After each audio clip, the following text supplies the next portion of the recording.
아멘. 부활후 첫 주간에 우리에게 주신 하나님의 말씀은 시편 62편 1절부터 8절까지 되겠습니다. 제가 먼저 1절을 함께 교독합니다. 나의 영혼이 잠잠히 하나님만 바라며 나의 구원이 그에게서 나오는도다. 오직 그만이 나의 반석이시오 나의 구원이시오 나의 요새이시니 내가 그에게 흔들리지 아니하리로다. 넘어지는 담과 흔들리는 울타리 같이 사람을 죽이려고 너희가 일제히 공격하기를 언제까지 하려느냐. 우리들을 그 높은 자리에서 떨어뜨리지 말게 하고 거짓을 즐겨하니 입으로는 축복이요 속으로는 노릇노릇하다. 나의 영혼아 잠잠히 하나님만 바라라. 무릇 나의 소망이 그로부터 나오는도다. 오직 그만이 나의 반석이시오 나의 구원이시오 나의 요새이시니 내가 흔들리지 아니하리로다. 나의 구원과 영광이 하나님께 있으며 내 힘의 반석과 피난처도 하나님께 있도다. 영들아 스스로 그를 의지하고 그 앞에 마음을 구하라. 하나님은 우리의 피난처시도다. 9절, 10절, 11절, 12절도 있습니까? 예. 그럼 9절은 제가 읽고 10절. 9절 아 슬프도다 사람은 입김이며 인생도 속임수이니 저울에 달면 그들은 입김보다 가벼우리로다. 포악을 의지하지 말며 탈취한 것으로 허망하여 지지 말며 재물이 들어도 거기에 마음을 두지 말지어다. 하나님이 한두 번 하신 말씀을 내가 들었나니 권능은 하나님께 속하였다 하셨도다. 주여 일어나는 주께 속하오니 주께서 각 사람의 행선대로 갚으십니다. 아멘.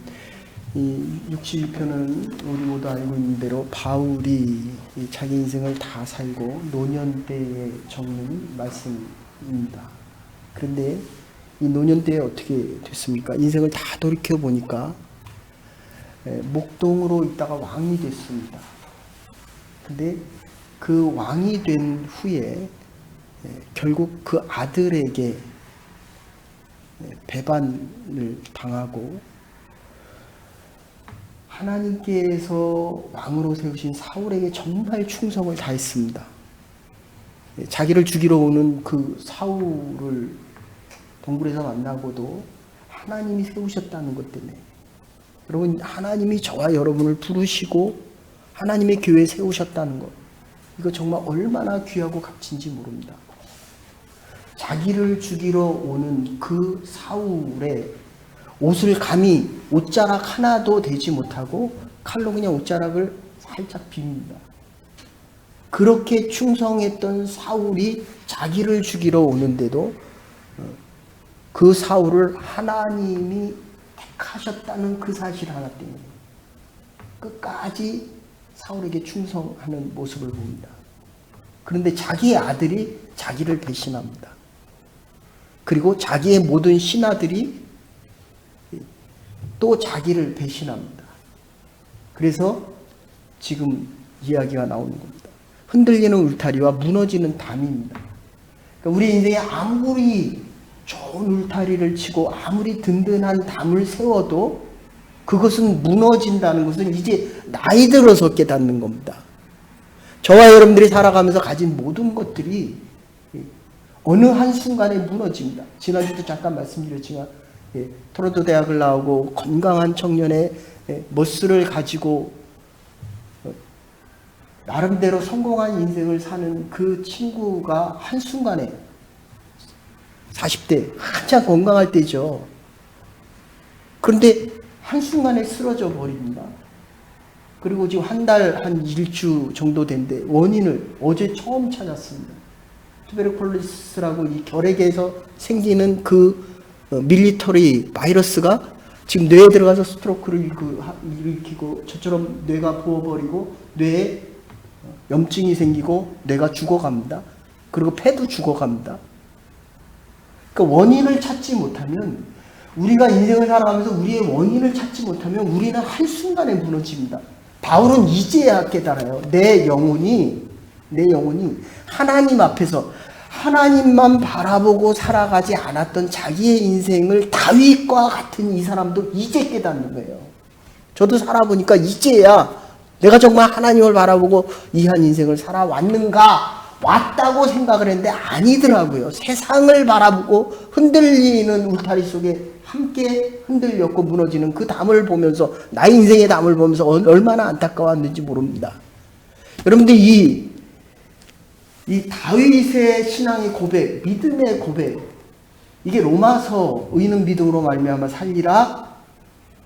그러니까 의인이 될 수 있는 건 믿음밖에 없습니다. 하나님을 믿는 것밖에 없어요. 이것을 쓴 것이 로마 주석입니다. 마틴 루터가 이것 때문에 종교개혁을 일으킵니다. 캐톨릭의 그 울타리 담 때문에, 캐톨릭이라는 그 담 때문에 우리가 구원을 얻은 것이 아니라 오직 죄인인데도 여호와 하나님을 믿는 믿음으로 의롭다 얻는 겁니다. 믿음으로. 내가 교회 봉사를, 지난주도 말씀드렸는데, 교회 봉사를 열심히 하고, 내가 찬양을 열심히 하고, 내가 설교를 열심히 하고, 내가 말씀을 열심히 읽어서 구원을 얻는 게 아니라 예수 그리스도가 나의 구원자라는 이 사실 하나만 믿으면 하나님의 나라에 가는데, 의인은 믿음으로 말미암아, 창세기 15장 6절 말씀입니다. 그런데 그 믿음으로 의롭다 얻은 자들은 그 다음에 사는 방법이 바로 의롭다 칭함을 받았기 때문에 믿음으로 살아야 된다는 거예요. 믿음으로. 근데 우리의 삶을 보면 믿음이 아니라는 거예요. 내 행위와 내 과거에 또는 이 세상의 승리와 이 세상에서 얻은 것 가지고 자꾸 살아가려고 한다는 것은, 다윗이라는 위대한 인물도 이걸 나중에 깨닫습니다. 그래서 지금 마틴 루터의 종교개혁, 로마서죠. 로마서 한 장을 읽는 그것을 듣고, 요한 웨슬리, 이게 영국 성공의 창시자죠. 우리로 얘기하면 감리교입니다. 감리교를 창시한, 하루는 걷다가 내가 과연 남은 인생을 어떻게 살아가야 될까라고 하다가 우연히 시골의 한 교회에 들렸다가, 그날 목사님은 자기의 믿음이 얼마나 흔들리고 과연 내가 설교를 할 수 있을까라고 생각해서 그냥 로마서를 읽었어요. 그냥 로마서 1장을 읽었습니다. 그럴 때에 요한 웨슬리가 감동을 받습니다. 의인은 믿음으로 살리라는 이 말씀 하나 때문에. 그게 20세기에 오면 바르트라는 신학자가 있습니다. 오늘날 이 장로교회의 모든 믿음의 근거와 교리를 만든 사람이 이게 바르트라, 칼 바르트라고 하는 사람입니다. 이 사람이 바로 과연 우리의 믿음이란 게 뭐냐라는 것을 설명해 줍니다. 그게 그냥 단순히 얘기하면, 의인은 믿음으로 말미암아 의롭다 여김을 받고, 믿음으로 의롭다 여김을 받은 사람들은 믿음으로 살아가야 된다는 거예요. 얼마나 단순합니까? 이것을 다윗은 이제야 깨닫습니다. 다윗이 얼마나 위대합니까? 그러니까 믿음으로 살기가 이렇게 어렵다는 거예요. 믿기만 하면 구원을 얻는데, 이 오늘 본문에서 지금 얘기하는 겁니다. 1절. 모든 너희 영혼아 잠잠하라. 하나님만 봐라. 나의 구원이 어디서 온다? 하나님에게서로 온다. 1절, 2절, 3절 되풀이해서 하나님이란 말, 아크라는 말입니다. 이 말이 영어 성경에 우리말로는 5번 반복해서 나오는데 원어상으로는 6번 반복해서 나옵니다. 하나님만 바라라. 하나님만 바라. 하나님만 바라보라고 지금 외치고 있는 것입니다. 어디? 왜 하나님을 바랍니까? 구원이 하나님께로부터 오기 때문에. 그런데 8절에 가면 이 구원을 뭐라고 얘기합니까? 나의 영혼아 잠잠하라. 하나님만 바라. 나의 소망이라고 하는 것. 그러니까 내일에 대한 것이, 그리고 10년 후가, 20년 후가, 우리 가정에 대한 그 가장 바라는 구원이 소망과 함께 돼. 소원은 내가 바라는 거예요. 현실 속에서 내가 내일 잡이 좀 더 프로모션이 되고 샐러리가 더 많아지고 내가 좀 더 좋은 집에 살고, 이게 소원입니다. 그러나 소망은 하나님께로부터 온다는, 이 구원은 소망과 함께 간다라고 하면서 지금 이 8절에 얘기하는 겁니다. 그리고 11절, 12절에서 다시 뭐라고 얘기합니까? 10절, 11절. 하나님께서 하신 말씀을 내가 들었나니 하나님께 권능은, 그러니까 이 소원이라는, 내가 하나님께 구원이 있고 하나님을 소망하는 이유는 간단해요. 권능이 하나님께 있고 인자하심이 하나님께 있다는 겁니다. 근데 우리는 살아가면서 누구에게 위로받기를 원합니까? 사람에게 위로받기 원해요. 하나님의 인자하심을 구하는 게 아니라 누구를 찾아갑니까? 권력 있고 힘 있는 사람 찾아다니고 권능이 사람에게 있는 줄 압니다. 그래서 이 고대 중세 시대 때 가장 많이 내려오는 중세 수도사들의 이야기가 그거예요. 사람은 사랑의 대상이지 믿음의 대상이 아니다. 우리가 실망하고 좌절하는 게 누굽니까? 다 사람을 믿기 때문에 그래요. 저 역시도 사람을 의지하기 때문에 실망하고 낙심하는 겁니다. 가장 믿었던 사람들, 함께했던 사람들, 이제까지 하나님의 교회를 섬겼던 그 사람으로부터 전혀 다른 결과를 얻게 된다는 거예요. 그건 뭐예요? 내가 아프고 실망했다는 거는 그 사람을 의지했다는 겁니다. 사랑하는 여러분, 권능이 어디에서 온다? 하나님께로부터 온 겁니다. 하나님만을 바라보고 하나님만을 소망하고 하나님께 권능이 있음을 고백하며 살아갈 수 있는 하나님의 백성들이 되기를 간절히 소원합니다. 하나님만이 위로해 주시는 거예요. 하나님께만이. 그래서 잠깐 이 본문을 조금 더 설명해 드리면, 믿음은 하나님 안에서 구원의 소망을 갖는 것인데, 이 5절 지금 말씀드린 대로 나의 영혼아 잠잠히 하나님만 바라. 나의 소망은 저로부터 남이니라. 그래서 하나님만이라는 말을, 그러니까 이렇게 생각하시면 돼요. 내 심정 속에 무슨 용어가 가장 많이 등장합니까? 제가 그래서 갑자기 쓰러진 그 청년들 패밀리한테 그런 통화를 하면서 그런 얘기 했습니다. 십자가의 보혈로 더러운 병마들아 물러가라. 예수 그리스도로부터 예수 그리스도의 이름으로 치유함을 받으라. 아픈 자에게는 예수 그리스도 십자가의 보혈의 능력이 가장 소중한 것입니다. 우리에게 살아갈 때 우리 삶에 가장 중요한 건 하나님만을 바라보고 살아가는 겁니다. 하나님만을 외치는 겁니다. 이 부활 후 생명을 얻었기 때문에 이제 하나님만 바라보고 나가는 거예요. 하나님이 나의 인생의 삶 속에서 가장 많은 용어로 등장할 수 있어야 돼요. 내가 오늘도 자기 전에도 일어나서도 내가 어려운 일 중에도 내가 하고 있는 일 중에도 내가 정말 하나님을 찾고 외치고 있는가를 내 스스로가 다시 돌이켜봐야 된다는 겁니다. 그래서 오늘 6번 등장하고 있습니다. 하나님만을 부르고 외치고 있다는 것입니다. 우리가 가지고 있는 모든 울타리, 그죠? 그게 교육일 수도 있고 내가 학교일 수도 있고 심지어 랭귀지도 될 수 있고 내가 가지고 있는 내 아내와 남편일 수도 있고, 이게 울타리와 그리고 내가 가장 신뢰하는 것들이 있습니다. 그게 우리에게는 결국 믿음이어야 돼요. 믿음의 담들이어야 됩니다. 그리고 그 믿음의 담을 세워주시는 분이 하나님이라는 걸 알아야 돼요. 하나님을. 이걸 다윗이 지금 늙어서 마지막에 깨닫고 있다는 거예요. 그래서 3절, 흔들리는 울타리와 넘어지는 담이라고 이야기합니다. 월드 트레이드 센터가 뭡니까? 그냥 한순간에 무너져 내리잖아요. 월드 트레이드 센터, 뉴욕 센터의 월드 트레이드 센터는 모든 세상의 이 온 인류, 전 세계에 돈을 쥐고 흔드는 겁니다. 돈. 월드 트레이드 센터. 거기서 되어지는 이 주식이 전 세계의 경제를 좌지우지하는 겁니다. 그것도 무너지잖아요. 네? 우리가 가지고 있는 이 파이낸셜에 대한 모든 부분조차도 한순간에 흔들리고 한순간에 무너지는 거라는 겁니다. 그래서 8절에 보시면 믿음이란 하나님 안에서 내가 정말 참다운 하나님만을 인정해서 하나님 안에서 참다운 자유를 가지고 살아갈 수 있느냐. 내가 물질로부터 자유하냐, 내 남편으로부터 자유하냐, 내가 자녀로부터 자유하냐. 학교에서 자녀에게 큰일 났다고 얘기하고 내가 생각하지 못했던 일을 저는 여러 번 만났습니다.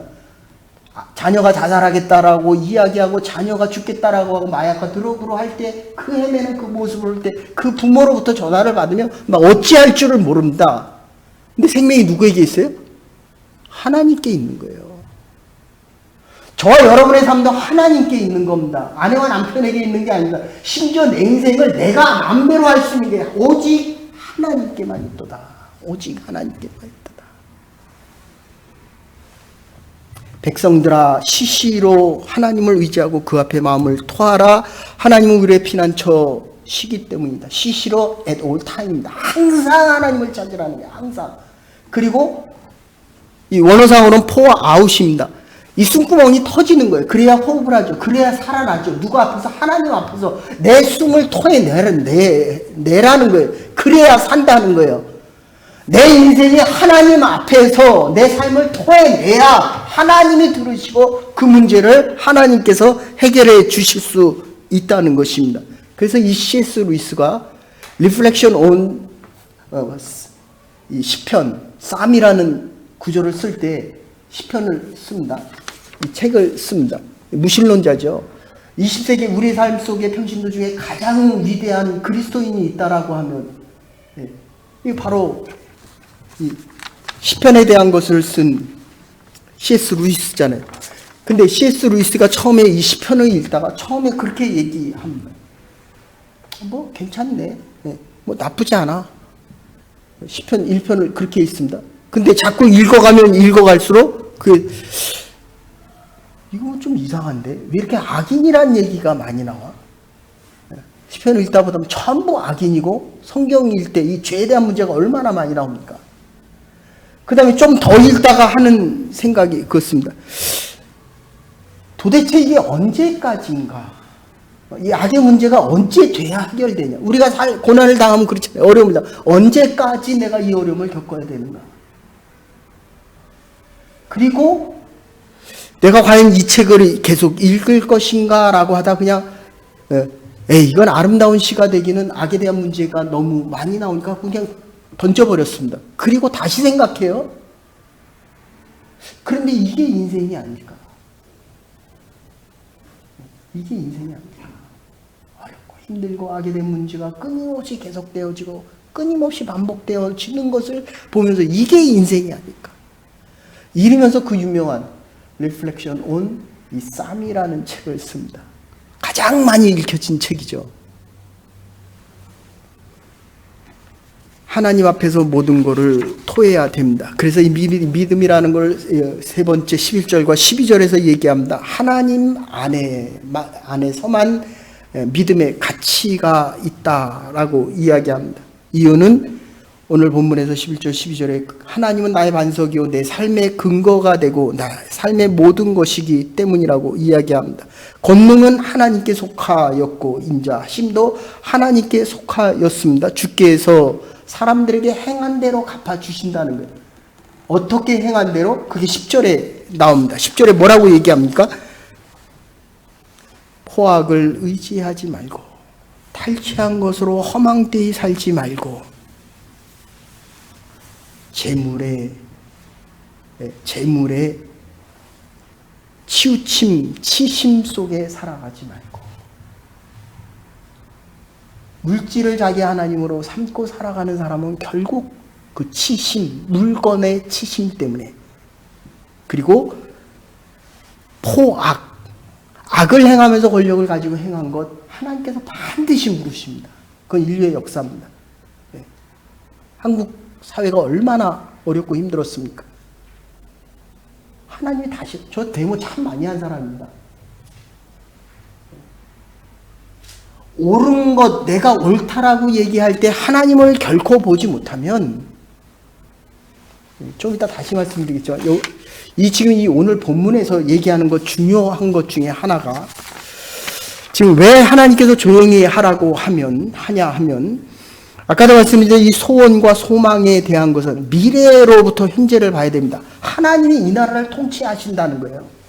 하나님이 전 세계를 통치합니다. 하나님께서 저와 여러분을 통치하십니다. 그러기 때문에 내가 아무리 어렵고 힘들어도 불의가 행해져도 우리에게는 미래가 있다는 겁니다. 하나님의 약속한 그 시간이 있다는 것입니다. 미래가 있느냐 없느냐 가장 소중한 것입니다. 미래가 있는 고통이라면 기꺼이 받아들일 수 있고 미래가 약속된 현실이라면 그렇게 문제될 수가 없습니다. 그러나 아무리 넉넉하고 안일한 인생을 살아가더라도 내일을 소망할 수 없다면 그건 죽은 사람과 같은 것입니다. 절망할 수밖에 없습니다. 미래가 없는데도 내가 죽을 병에 걸렸는데도 믿지 못할 일을 믿고 살아가는 이 사람들에게는 허무한 인생을 사는 거예요. 제가 아는 선배 목사님 한 1970년대만 해도 이 미국으로 온다는 카나다로 온다는 게 얼마나 어려웠습니까? 근데 목사님이 메가 처치를 하는 분인데 미국에 왔을 때에 남편이 지사장으로 나왔다가 연락을 안 하니까 이 아내 집사님이 목사님 미국 가실 때 꼭 LA 가시니까 제 남편을 한번 찾아주십시오. 그래서 이 목사님 진짜 만났어요, 그분을. 근데 만나서 그 집에 가보니까 딴 여자하고 살고 있더래요.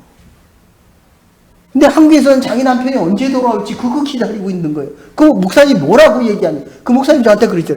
야, 내가 그때 뭐라고 얘기하겠냐는 거예요, 그 부인한테. 그럼 믿을 수가 없는 거예요. 믿어서는 안 되는 겁니다. 자기 남편이 돌아올 수 없는 현실의 세계가 그거예요. 우리가 살아가는 삶의 모습이 그래요. 미래를 기대할 수 없는 것을 잘못 판단하고 잘못 기대하고 살아갈 때 믿을 가치조차 없는 것을 그런 사람을 믿고 살아간다는 것 자체가 이거는 우리는 기대할 수 없는 내일을 살아간다는 거예요. 믿음이 이렇게 중요합니다. 믿어야 될 것을 믿어야 합니다. 그런데 그것조차도 사랑의 대상이지 믿음의 대상이 아니라는 거예요.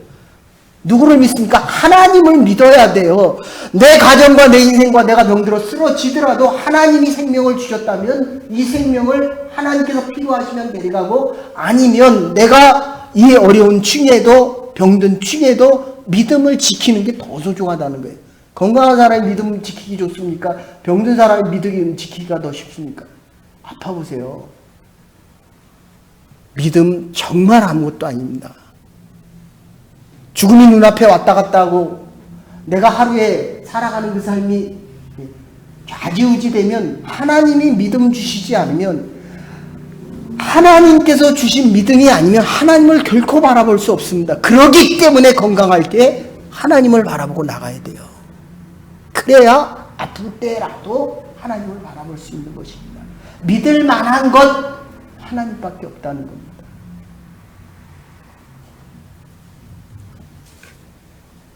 노년의 이 시편 62편을 다윗이 적으면서 흔들리는 울타리와 넘어지는 이 담장을 보면서 자기의 인생을 다시 확인합니다. 자기의 영혼에 대해서 지금 자기가 하는 고백이에요, 이게. 내 영혼이 든든하게 하나님을 향하는 줄 알았는데 아니더라는 거예요. 믿지 못할 왕권을 봤었고 자기의 신하들을 봤었고 자기가 충성했던 그 왕을 봤었는데 내가 지금 이 중에 보니까 내 영혼이 지금 흔들리고 있는 내 영혼을 보고 있다는 것입니다. 그러면서 모든 것이 무너지고 다 병들어도 나의 영혼아 너만은 지금 건강하라는 겁니다. 영혼 자세만은 바르게 서 있어야 한다는 것입니다. 나의 영혼은 흔들림이 없어야 된다는 겁니다. 낙심하지 말라는 겁니다. 쓸데없는 미련을 가지지 말라는 것입니다. 그래서 다윗은 이 62편을 통하여 영혼의 독립성을 이야기합니다. 다윗은 영혼이 스스로 서기를 바라고 자기 자신을 향하여 꾸짖은 태도를 분명하게 합니다. 여러분들 이 잠잠하라는 건 말하지 말라는 겁니다. 여러분 정말 부탁합니다. 여러분에게 문제가 있으면 먼저 하나님께 아뢰세요. 말을 한 번 하기 시작하면 그 말을 주워 담을 수가 없습니다. 여러분들 나오기 전까지는 내 생각이지만 내뱉으면 말은 행동이 돼서 움직여지기 시작합니다. 이거를 담을 수가 없다는 겁니다. 이야기하면 할수록 더 고통스럽습니다. 슬플 때라도 말 않고 가만히 있으면 슬픔이 조금씩 사라지지만 말을 하기 시작하면 이 슬픔이 더 살아납니다. 말을 해버리면 시원하다고 하지만 말은 하면 할수록 점점 더 복잡해진다는 겁니다. 일단은 입을 다물고 조용히 할 수 있어야 합니다.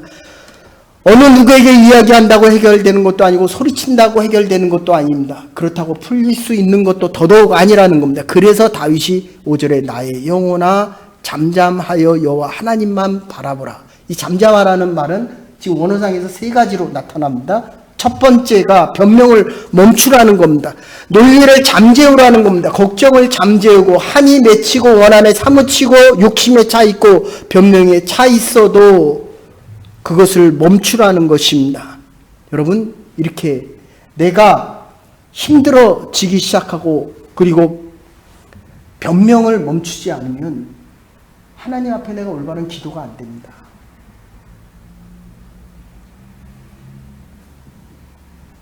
하나님만 봐라. 조용히 하라는 겁니다.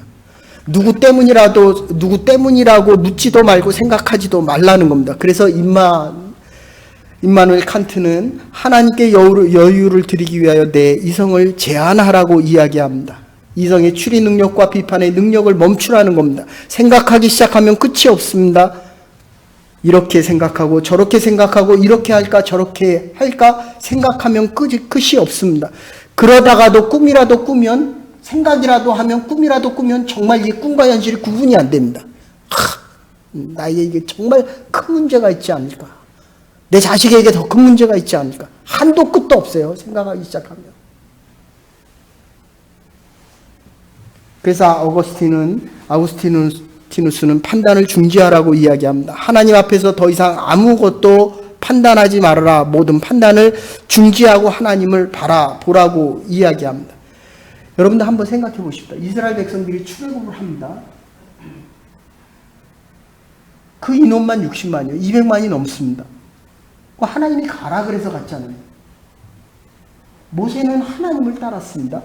여러분의 자녀들은 여러분을 따라요.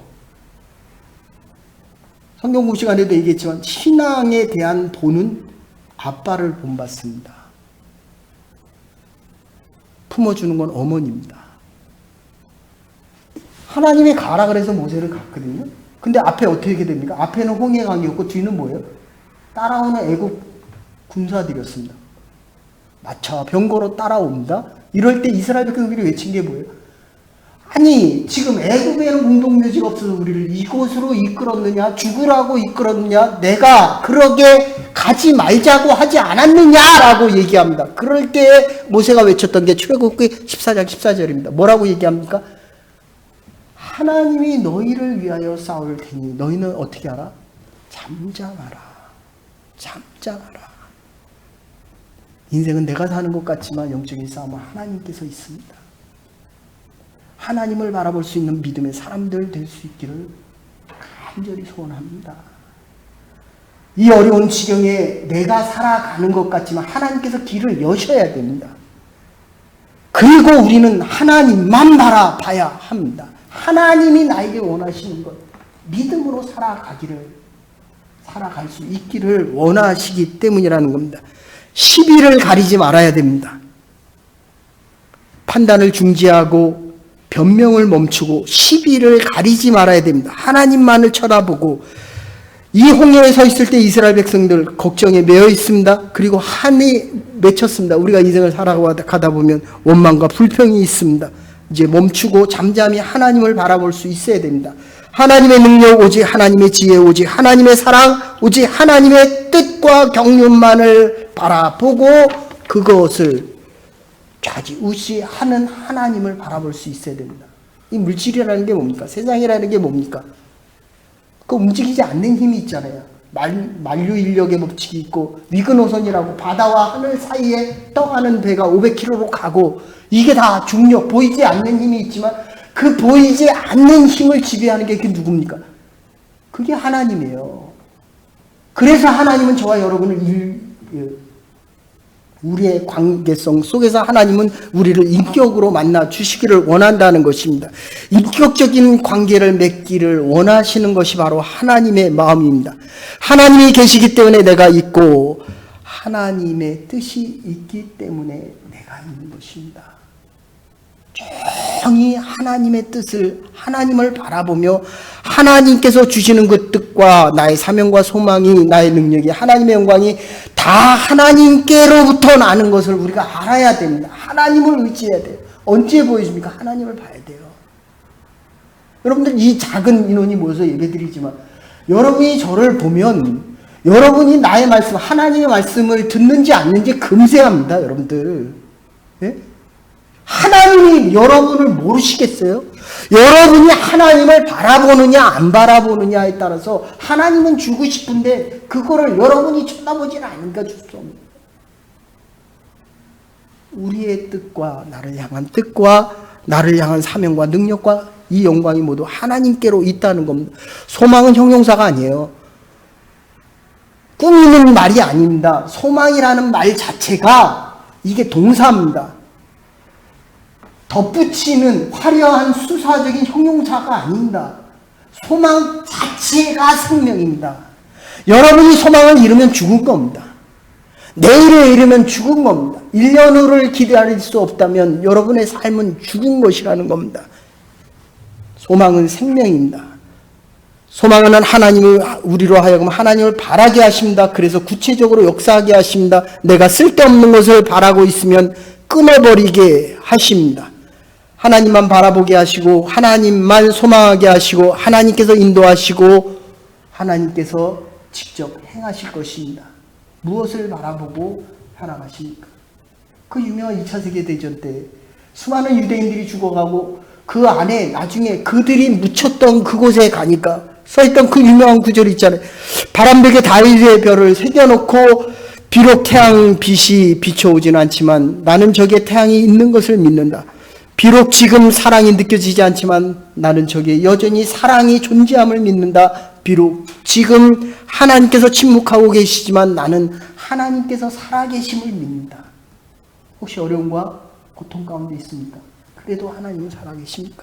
아직도 내가 원하는 것을 하나님 답하고 계시지 않습니까? 그래도 하나님을 바라볼 수 있어야 됩니다. 하나님께서 행하실 그 나를 기대하는 게 이게 소망입니다. 하나님은 소망을 가지고 있는 자들에게 행하시기 때문입니다. 여러분, 인도의 선교사로 오랜 삶을 살았던 스탠리 존슨 69세 중풍병입니다. 69세 중풍병이면요 끝이에요. 그냥 이건 제 개인적인 생각입니다. 아, 이제 내가 수술 한 번 더 받으면 나는 끝이다. 몸이 회복이 안 돼요. 중풍병의 69세. 그럴 때 그가 썼던 유명한 책이 있습니다. 디바인 예스라는 책입니다. 아주 유명한 책입니다. 간호원들에게 들어올 때마다 나에게 나사렛 예수 그리스도의 이름으로 일어나 걸으라는 말을 외쳐라.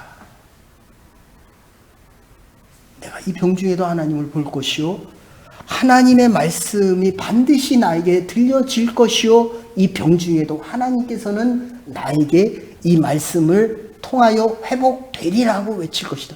그리고 일어났어요. 결국 1년여 만에 일어납니다. 그리고 20년을 다시 가서 인도에 가서 사역을 합니다. 일어나십시다. 하나님께서 저와 여러분에게 말씀하십니다. 일어나라 사랑하는 아들아, 일어나라 사랑하는 딸아, 내가 너와 함께 나의 일을 하기를 원하신다. 하나님을 바라는 동안에 하나님의 음성이 들려옵니다. 하나님만 바라보고 살아갈 때 어떤 어려움과 고난 속에서도 하나님의 음성을 듣기를 원합니다. 오직 하나님만을 바라보습니다. 하나님께서 일으켜 세우시고 하나님이 인도하시고 하나님을 바라볼 때 하나님께서 저와 여러분 통하여 새로운 역사를 이루실 것입니다. 하나님만 바라볼 때 하나님께서 일으켜 세우시는 새 역사와 새 날들을 바라보며 살아있는 부활의 사람들로 새로운 날들을 살아갈 수 있기를 주의 이름으로 간절히 축원합니다. 사랑과 은혜가 많으신 여호와 하나님, 하나님의 음성을 듣기를 원합니다. 하나님만 바라보고 살아가는 우리의 삶이 되게 하시고 하나님이 우리를 일으켜 세우실 때에 하나님의 인도하심 속에 우리의 남은 여생을 믿음으로 행할 수 있는, 우리의 울타리가 넘어지고 흔들리고 우리의 담이 무너질지라도 오직 하나님만을 바라보며 우리의 소망이 하나님께 있음을 바로 확인하며 인자가 주께 속하였으니 하나님께 모든 권세가 있으니 오직 여호와 하나님만이 영광받아 주시고 우리의 영혼이 잠잠하여 하나님의 구원을 구할 수 있는 하나님께서 행하실 새 일과 새 역사를 바라보며 살아갈 수 있는 하나님의 백성들이 되게 주여 도와주시옵소서. 오직 여호와 하나님 한 분만이 우리의 반석이시오 구원이시오 요새시니 우리가 하나님의 피난처에 거하며 살아갈 수 있는 복된 주의 백성들의 인생과 삶이 될 수 있도록 은혜 베풀어 주시옵소서. 감사드렸고 사랑 많으신 예수 그리스도의 이름으로 기도 올리옵나이다. 아멘. 오늘 주신 말씀 생각하면서 찬송가 마지막 찬송가를 하나님 앞에 드리시겠습니다.